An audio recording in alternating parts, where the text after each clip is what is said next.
Bismillahirrahmanirrahim.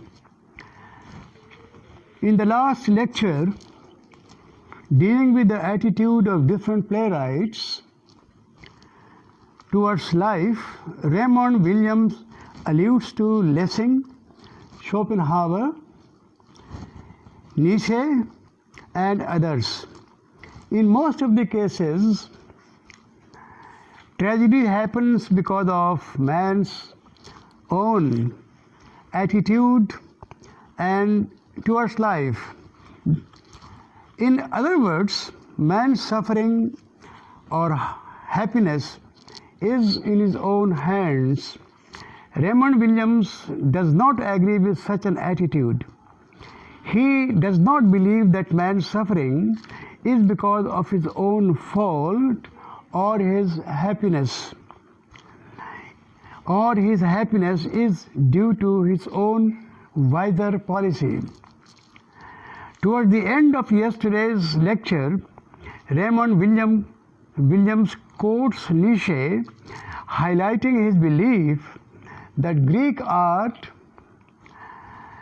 is characterized by tragic optimism in search of new experiences and adventures, even at the cost of his suffering and distress.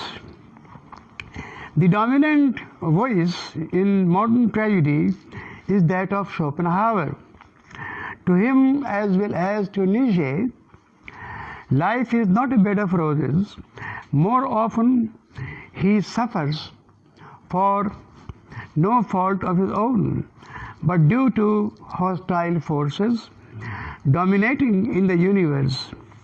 Thus, he introduces a fatalistic attitude in the modern tragedy.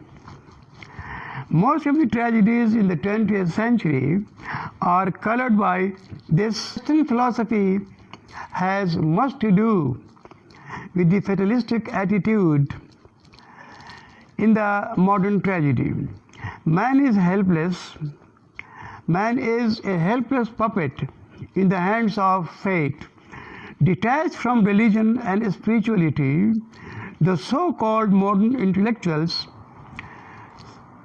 suffer from religious deviation and bankruptcy. This is true of not only modern playwrights, but other writers and the people in general. In the wake of blind adherence to irreligiosity and deviation from the anchor of religion, the human society has lost its direction and purpose, which is writ large in every sphere of life. This is evident in art and literature as well. This reminds us, says Raymond Williams, of Darwin's theory of evolution. There is great resemblance between Darwinian theory of evolution, the survival of the fittest is the survival of the strongest. According to Nietzsche, the Superman, since he is a strong man, he has a right to survive. The general masses are of no significance, and therefore they are destined to suffer. The action of tragedy is not moral or purgative, but aesthetic. At the end of tragedy, the viewer does not feel defeatist, but one of aesthetic pleasure. To explain this idea, I may cite the example of Hamlet. At the end of the play, the protagonist dies, but he does not die like a timid, but as a brave man fighting against the odds of life. You may call it heroic death.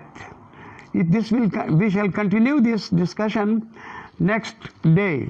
Thank you very much.